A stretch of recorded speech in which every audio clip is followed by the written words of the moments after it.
My brother Martin, a sister remembers.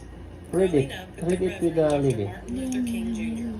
by Christine King Ferris, illustrated by Chris Sampiet. We were born in the same room, my brother Martin and I. I was an early baby, born sooner than expected. Mother dear and Daddy placed me in the Chevreau drawer that stood in the corner of their upstairs bedroom. I got a crib a few days afterward. Read it with A the year and a lady. half later, Martin spent his first night in that hand-me-down crib in the very same room. The house where we were born belonged to Mother Dear's parents, our grandparents, the Reverend and Mrs. A.D. Williams. We lived there with them and our Aunt Ida, our grandmother's sister. And not long after my brother Martin, who we called M.L. because he and Daddy had the same name, our baby brother was born. His name was Alfred Daniel, but we called him A.D. after our grandfather. They called me Christine, and like 3 peas in one pod, we grew together. Our days and rooms were filled with adventure stories and tinker toys, with dolls and Monopoly and Chinese checkers. And although Daddy, who was an important minister, and Mother Dear, who was known far and wide as a musician, often had work that took them away from home, our grandmother was always there to take care of us. I remember days sitting at her feet as she and Aunt Ida filled us with grand memories of their childhood and read to us about all the wonderful places in the world. That is the pictures? And of course, my brothers and I had each other. We 3 stuck together like the pages of a brand new book. And being normal young children, we were almost always up to something. Our best prank involved a fur piece that belonged to our grandmother. It looked almost alive, with its tiny feet and little head and gleaming glass eyes. So every once in a while, in the waning light of evening, we'd tie that fur piece to a stick, and hiding behind the hedge in front of our house, we would dangle it in front of unsuspecting passers-by. Boy, you could hear the screams of fright all across the neighborhood. Then there was the time Mother Dear decided that her children should all learn to play piano. I didn't mind too much, but ML and AD preferred being outside to being stuck inside with our piano teacher, Mr. Mann, who would rap your knuckles with a ruler just for playing the wrong notes. Well, one morning, ML and AD decided to loosen the legs of the piano bench so we wouldn't have to practice. We didn't tell Mr. Mann, and when he said, crash, down he went. But mostly we were good, obedient children, and ML did learn to play a few songs on the piano. Even went off to sing with our mother a time or two. Given his love for singing and music, I'm sure he could have become as good a musician as our mother, had his life not called him down a different path. But that's just what his life did. My brothers and I grew up a long time ago, back in a time where certain places in our country had unfair laws that said it was right to keep black people separate because our skin was darker and our ancestors had been captured in far-off Africa and brought to America You're as not reading slaves. already, boy. But I'm better talking. Atlanta, Georgia, the city in which we were growing up, had those laws. Because of those laws, my family rarely went to the picture shows or visited Grand Park with its famous cyclorama. In fact, to this very day, I don't recall ever seeing my father on a streetcar.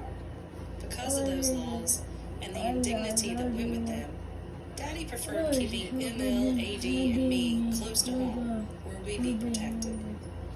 We lived in a neighborhood in Atlanta that's now called Sweet Auburn.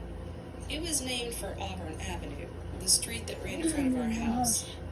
On our side of the street stood 2-story frame houses similar to the ones we lived in. Across it crouched a line of 1-story row houses and a store owned by a white family. When we were young, all the children along Auburn Avenue played together, even the 2 boys whose parents owned the store. And since our house was the favorite gathering place, those boys played with us in our backyard and ran with ML and AD to the firehouse in the corner where they watched the engines and the firemen. The thought of not playing with those kids because they were different, because they were white and we were black, never entered our minds.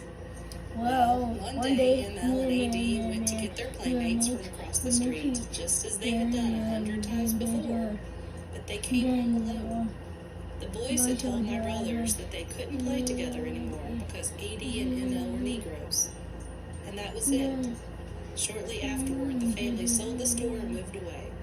We never saw or heard from them again. Looking back, I realized that it was only a matter of time before the generations of cruelty and injustice that Daddy and Mother Dear and Mama and Aunt Ida had been shielding us from finally broke through. But back then, it was a crushing blow that seemed to come out of nowhere. Why do white people treat colored people so mean? ML asked Mother Dear afterward. And with me and ML and AD standing in front of her, trying our best to understand, Mother Dear gave the reason behind it all. Her words explained the streetcars our families avoided, She's on and talking. the whites only sign that kept us off the elevator at City Hall. Her words told why there were parks and museums that black people could not visit, and why some restaurants refused to serve us, and why hotels wouldn't give us rooms, and why theaters would only allow us to watch their picture shows from the balcony.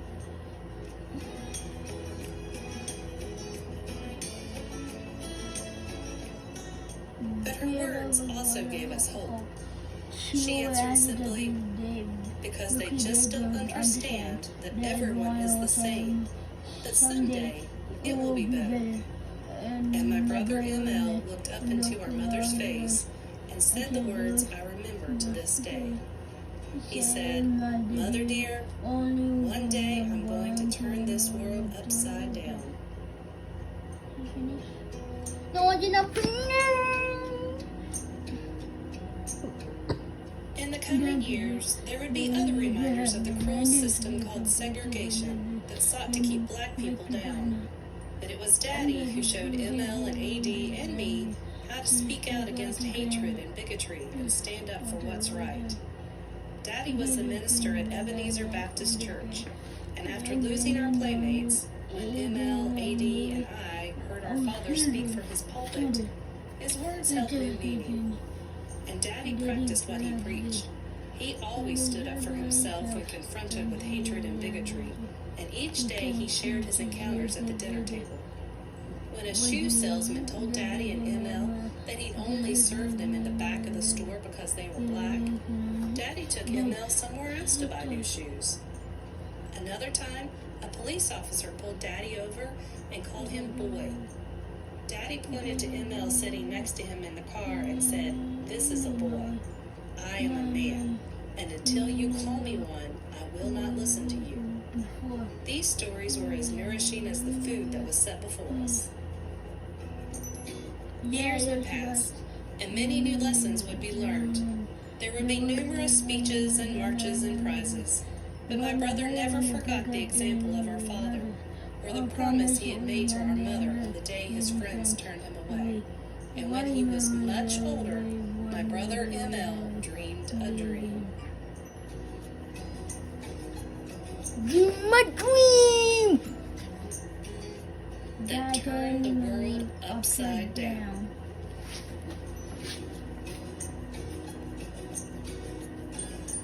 I'll fix my bed. Thank you for watching. Don't forget to like, to subscribe, and share. Start.